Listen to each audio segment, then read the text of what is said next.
to this your girl Nee with the tea. Is y'all ready to sip the tea? Who do we have on the chopping block today? Miss Robin Howington. No, she ain't no miss.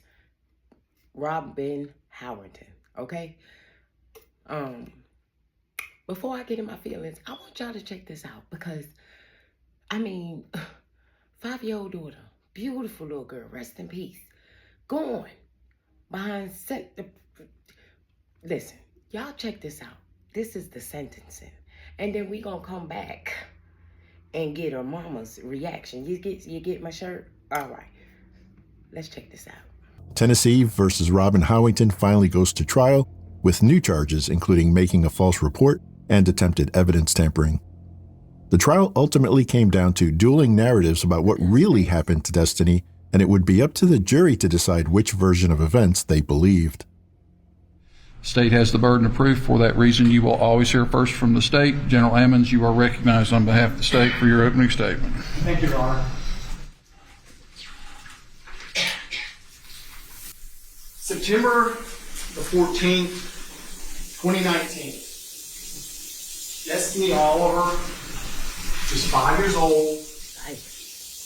Along with her brother Gavin, who's 2 years old, and her mother, Robin Howington. The defendant, in this case, went to a park. They would have played, they would have laughed, just like any kids, just like any family. And they returned home. What was different about this night was that was the last time Destiny Oliver would ever play in the park.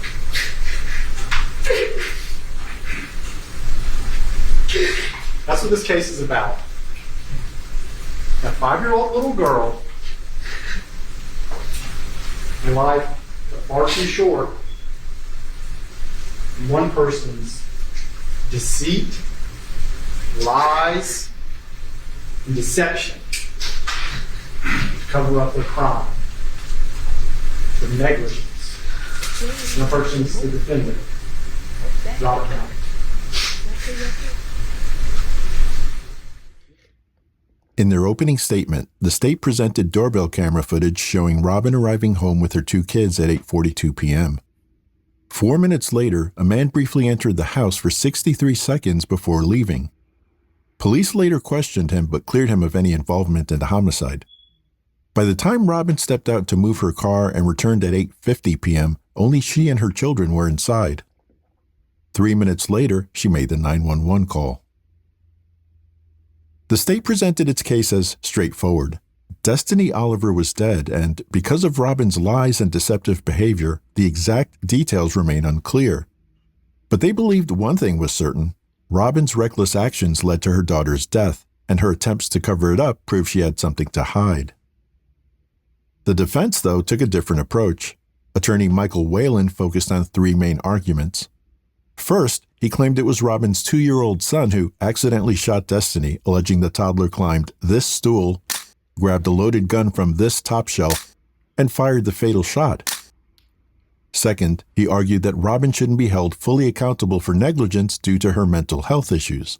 And third, he aggressively attacked law enforcement, pointing to the police interrogation as so unprofessional and dishonest that it called the entire case into question. Attorney Whalen insisted that the officers had targeted Robin from the start and failed to explore any other possibility beyond her being a cold-blooded murderer. Ask me about how many versions she gave you. I'm asking you about the versions you gave. I did not believe her son was capable of shooting his sister. How in the world can a 2-year-old child know where a gun is, go get a gun, drag a stool? This is all my thought process. So Are you telling me that as a homicide investigator, you are not aware of the multiple times a year that small children get guns and shoot people with it? It's happened, absolutely. So it's happened. Why are you acting so shocked that a 2-year-old could get a gun and shoot someone? It's just not believable. Sir, you've seen the interview. I'm not going to tell you to put you do this for a living, I do it for a living. You're a criminal defense attorney. I disagree with you. She was lying and being dishonest. I'm trying to understand and comprehend this mess. And so you thought that you would get more truth from her if you lied and were dishonest?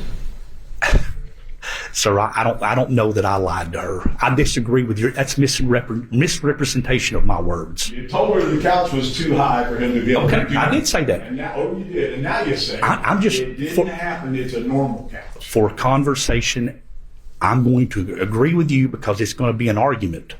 It's a normal couch. Don't agree with me because you don't want to have an argument. It's a normal couch, sir. Isn't this a normal couch? It's a normal couch. And Yes, so sir. when you said it was Yes, too sir. high for this I to agree happen with to you. Gavin, you were lying. I agree. Sir, I did not have any intent to lie to this young lady. I'm not trying to put anything in her head besides get the truth. How do you have to put things in people's head to get them to tell the truth? Sad. Sir, we're investigating the death of her 5-year-old little girl. I know, and you know that no matter how many times you say that, it doesn't change anything, right? Absolutely. It doesn't change things in your mind. No, it doesn't. We're talking about what was said, why, and how. Sure. And we're talking about who was the fibber in this interview. And I'm telling you, you didn't come off too good on the fibber scale either, did you? Sir, are you calling me a liar? Yes, sir. Okay, then I disagree with you. Attorney Whalen kept up his aggressive approach with witnesses throughout the trial, hammering them with tough questions to expose inconsistencies. His goal was clear: to convince the jury that the police were not being truthful.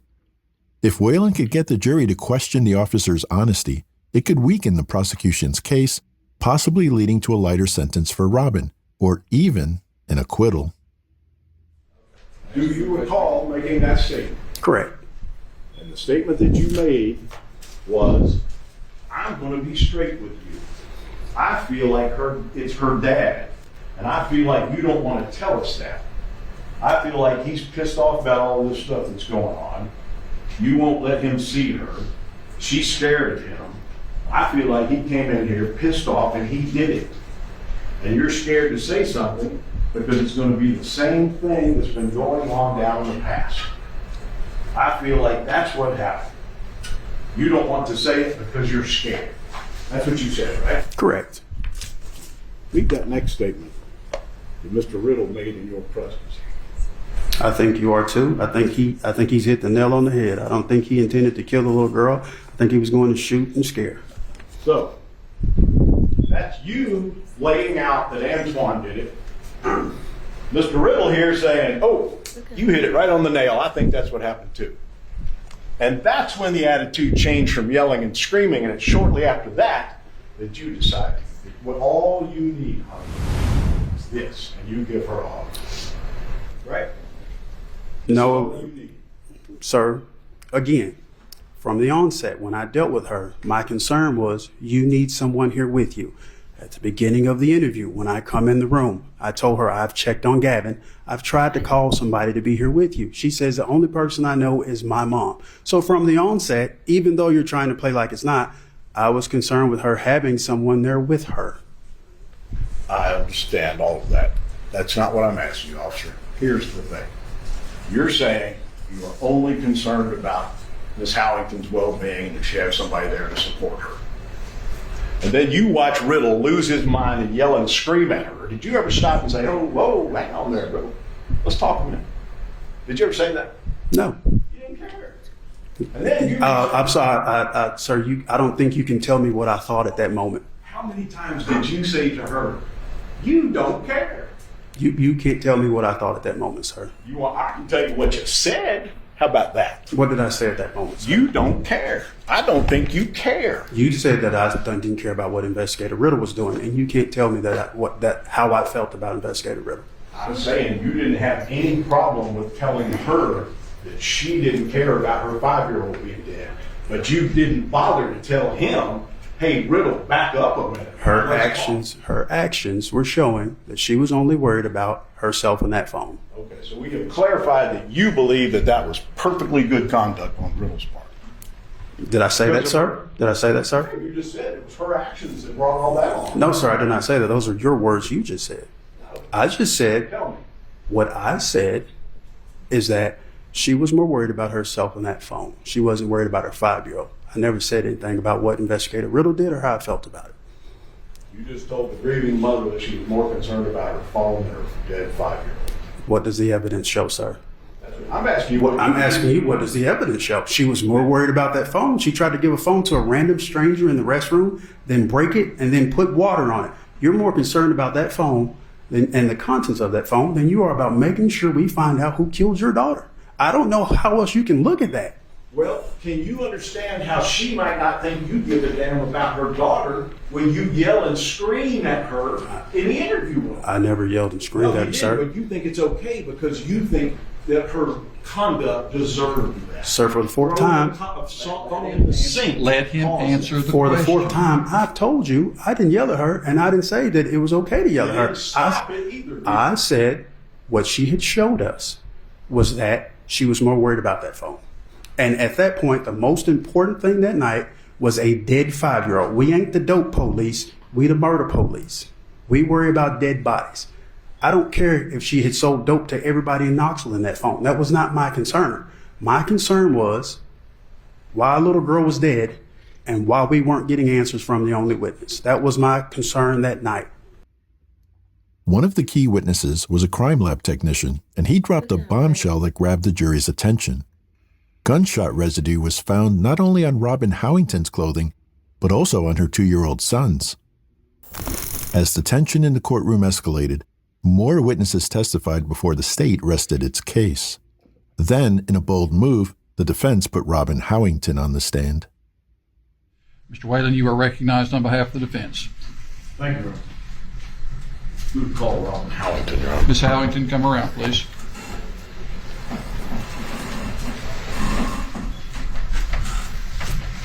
And if you would come up to the witness stand before you take the witness stand, raise your right hand and be sworn.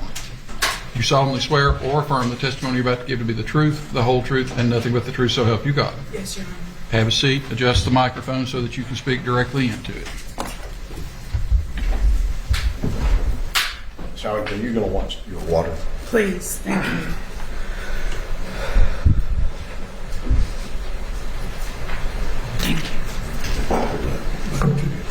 Tilt that down. There you go, so that you can speak direct, and you can tilt the end up as well if you need to. Tell the jury your name. Robin Howington. And you are the Robin Howington we've been talking about since Monday, right? Yes, sir. And how old a woman are you? 41. And where were you born? Bristol, Tennessee. How long did you live in Bristol? Till I was 14. Scoot that up just a little bit more. Pull it right up there to you. Pull it up closer to you. There you go. Okay, let's try that. So you lived in Bristol till you were 14. Yes, sir. And where did you move then? Knoxville. And have you lived in Knoxville since? Yes, sir. And do you have family here? My son, Gavin. Okay. Now, your mother lived in Bristol, right? Yes. And for a time she lived with you here. Yes. And she passed during this pendency of this case. Yes. Okay. Where, back in September of 2019, where were you living? 502 Balsam Drive. Okay. And how long had you been there? For about 4 years. And who did you live with? Destiny, Gavin, and myself. Okay. And just to be clear, did Antoine Oliver ever live at that address? No, sir. Did he ever spend the night at that address? No, sir. Was he ever there when you alone that you know of? No, sir. Okay.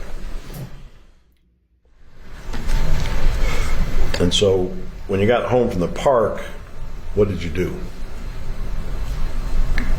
I brought the kids in because they were asleep. Did you bring them in together or separately? Separately. Okay. And you parked your car and brought the kids in, right? Yes. And later you went back out to move the car. Yes. Your Honor, we're just not letting the witness. When you came home, do you remember where you parked? Yes, right in front of the sidewalk. Is that where you normally park? No, Why not? Because the mailbox is there, so the mailman can't get to the mailbox. And that doesn't make the mailman happy, does it? No. So, was there a time at which you went back outside to the car? Yes. What were you doing? I was smoking because I do not smoke in my house around my kids. And what else did you do? I moved my car. Okay.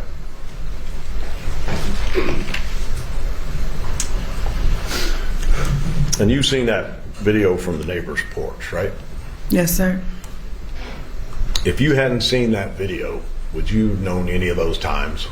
No, sir.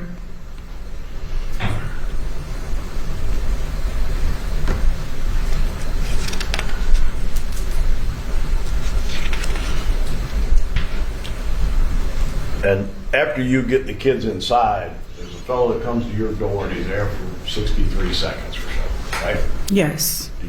Do you know who that was? Yes. And who was it? Don't tell me. Don't say the last name because it's being broadcast. But if we need to, we can get that from him. His name was Jay. Excuse me. Jay. Jay. And why was he there? He was getting payment from where he tinted my windows on my car When did he tint the windows?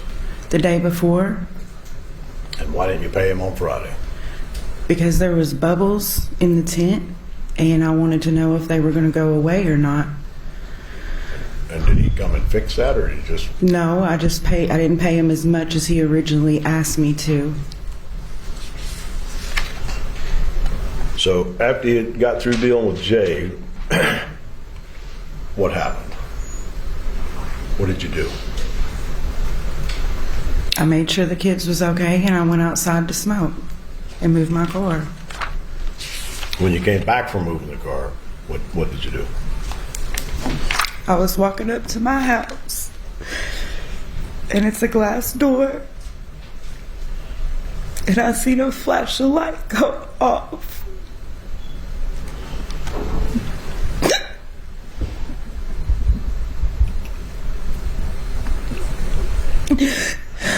And when I walked in, Gavin was screaming and crying, and the gun was on the ground.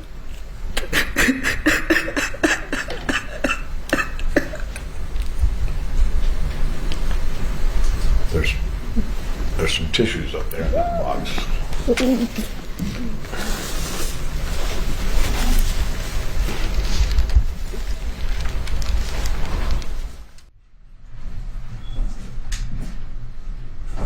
Everyone may have a seat. Waive the call for the state. For the defense. General. Good. You are recognized for cross-examination.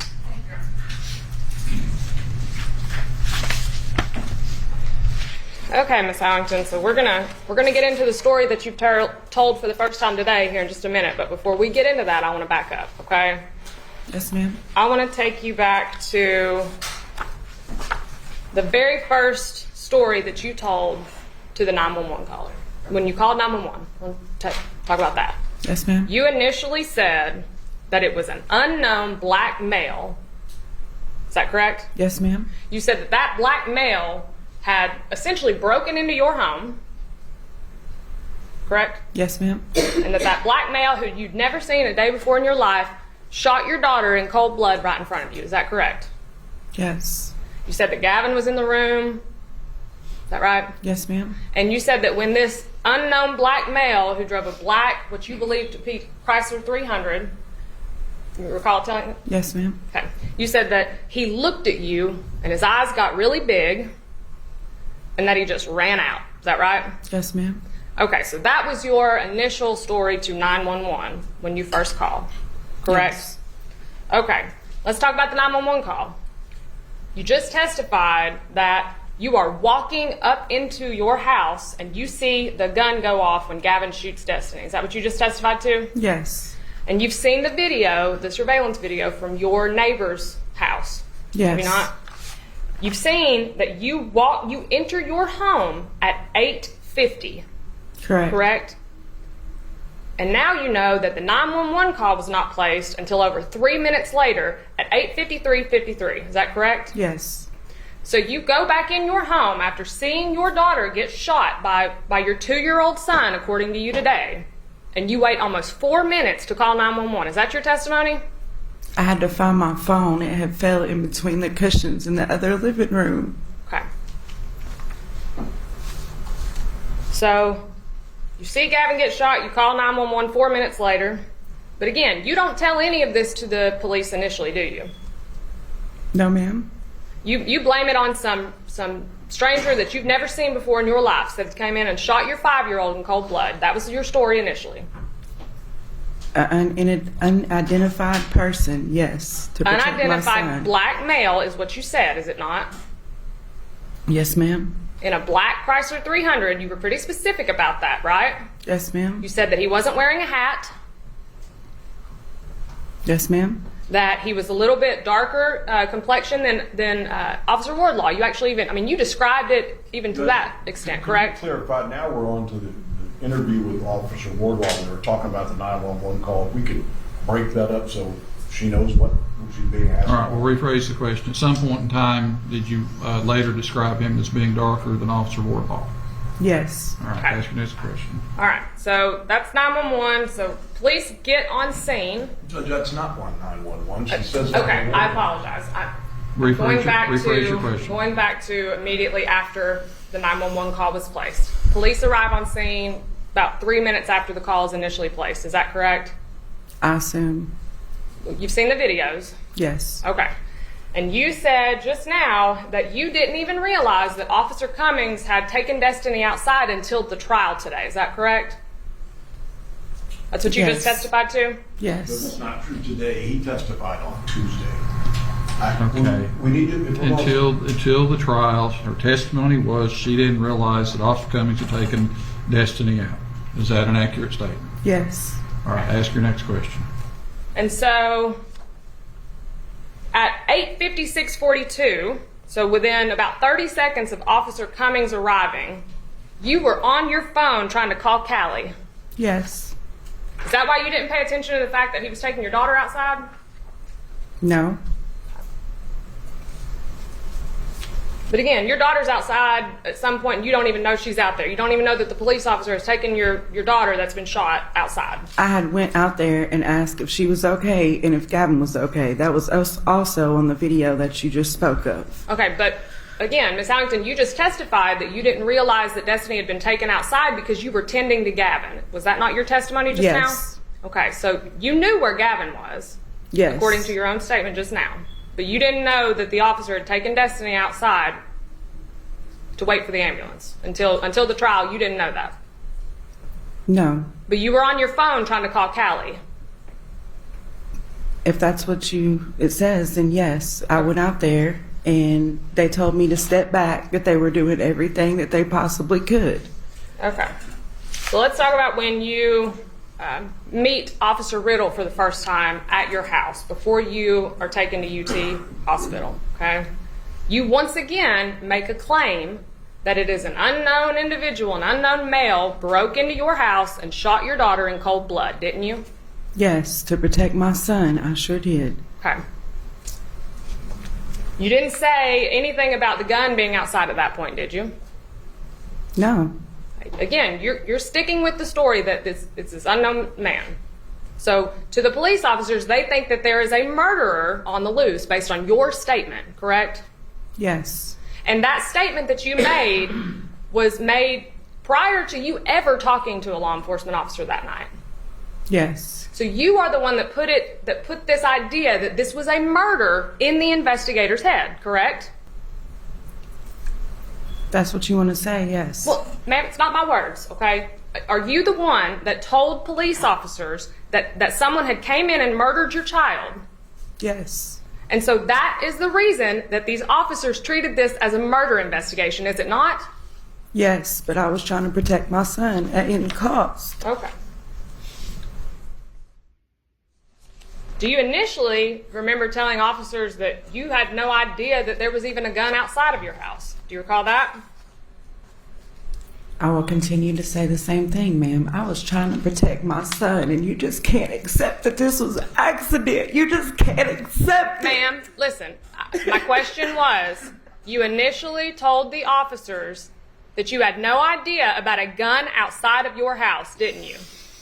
Ma'am, I was not in my right Ma'am? mind. I had just seen my baby shoot my daughter. Do you not understand? I hear what you're saying, but my question to you was, did you initially tell the officers that you had no idea about any sort of gun outside of your home? If it's on the video, then that's what I said, ma'am. All right, can we get the screen, please?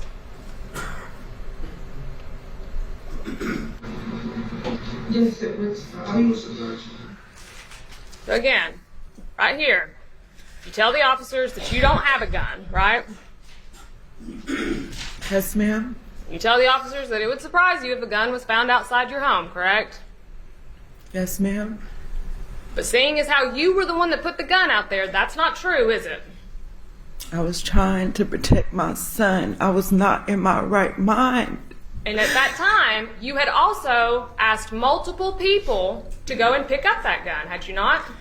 Because I did not want it to come back to Gavin. Do you not understand what I'm saying, ma'am? Miss Howington, my question is, at that point in time, you had asked multiple people to come and pick up that gun that you put outside your home, had you not?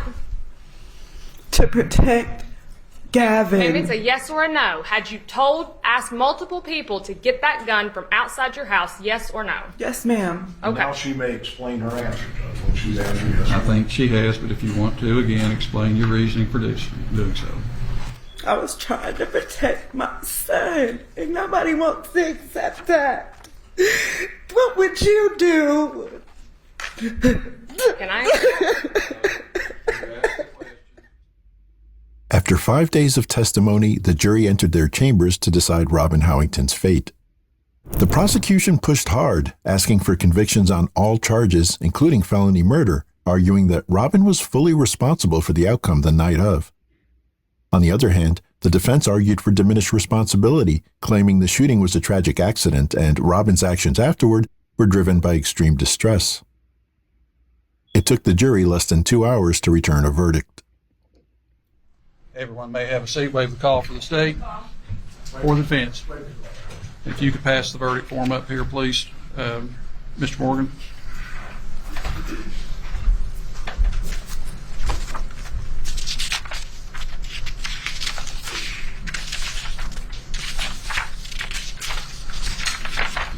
Mr. Martz, I understand you are the foreperson of this jury. Is that correct? Yes, sir. I understand the jury has reached a unanimous verdict as to each of the counts contained within this indictment. Is that correct? Yes, sir. If you would stand, please, sir. Ms. Howington, if you would stand and face the jury.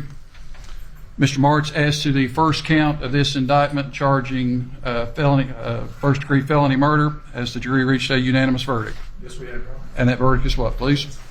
The jury find the defendant, Robin Rebecca Howington, guilty of reckless homicide.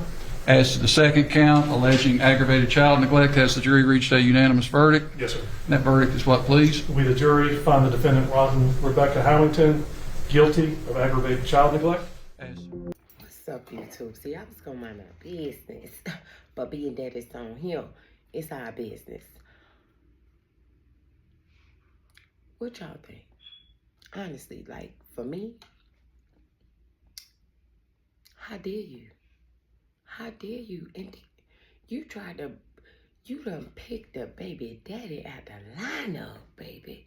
She wicked. This little girl is gone. Rest in peace, Destiny Oliver. A mother, like, what type of mother? Y'all tell me what y'all think.